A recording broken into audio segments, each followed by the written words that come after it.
ഒരു നീണ്ട തയ്യാറെടുപ്പിനു ശേഷം ഈ വർഷം ആദ്യം ഓട്ടോ എക്സ്പോയിൽ ഹ്യുണ്ടായി തങ്ങളുടെ മുൻനിര എസ്യുവിയായ ട്യൂസോൺ ഫേസ്ലിഫ്റ്റിനെ ഇന്ത്യൻ വിപണിയിൽ അവതരിപ്പിച്ചു. നവീകരിച്ച എഞ്ചിനുകളും ഇന്റീരിയർ എക്സ്റ്റീരിയർ കോസ്മെറ്റിക് പരിഷ്കരണങ്ങളുമാണ് പുതിയ മോഡലിൽ ഇടം പിടിച്ചിരിക്കുന്നത്.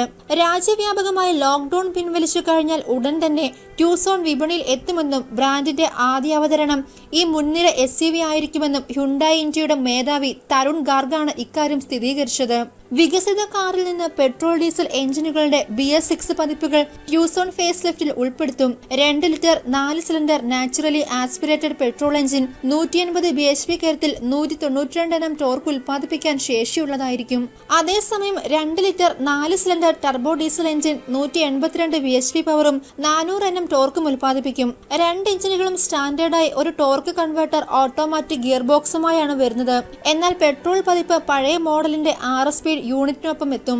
മോഡലിന് പുതിയ 8 സ്പീഡ് യൂണിറ്റ് ലഭിക്കുമെന്നതാണ് ഏറ്റവും ശ്രദ്ധേയമായ കാര്യം. ഉയർന്ന മോഡലായ GLS ഡീസൽ പതിപ്പിൽ ഓൾ വീൽ ഡ്രൈവ് ലഭ്യമാകും. ഡിസൈൻ മാറ്റങ്ങളിൽ പുതിയ കാസ്കേഡിംഗ് ഗ്രിൽ, ഹെഡ്ലൈറ്റുകൾ, ടെയിൽ ലൈറ്റുകൾ, ഫ്രണ്ട് റിയർ ബമ്പറുകൾ എന്നിവ ഫേസ് ലിഫ്റ്റിലെ ശ്രദ്ധേയ ഘടകങ്ങളാണ്.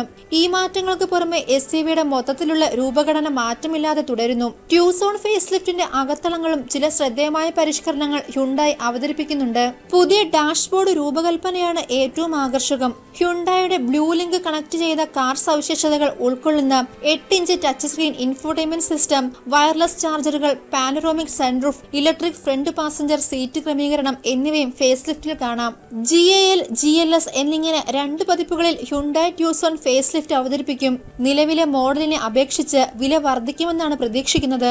ഇന്ത്യൻ വിപണിയിൽ ജീപ്പ് കോമ്പസ്, ഹോണ്ട CR-V എന്നീ മോഡലുകളുമായാണ് SUVയുടെ മത്സരം. 2019 ലോസ് ഏഞ്ചൽസ് ഓട്ടോ ഷോയിൽ പ്രദർശിപ്പിച്ച വിഷൻ ടി കൺസെപ്റ്റിനോടൊപ്പം ഹ്യുണ്ടായി അടുത്ത തലമുറ ട്യൂസോണിന്റെ കൺസെപ്റ്റ് പതിപ്പ് പരിചയപ്പെടുത്തിയിരുന്നു.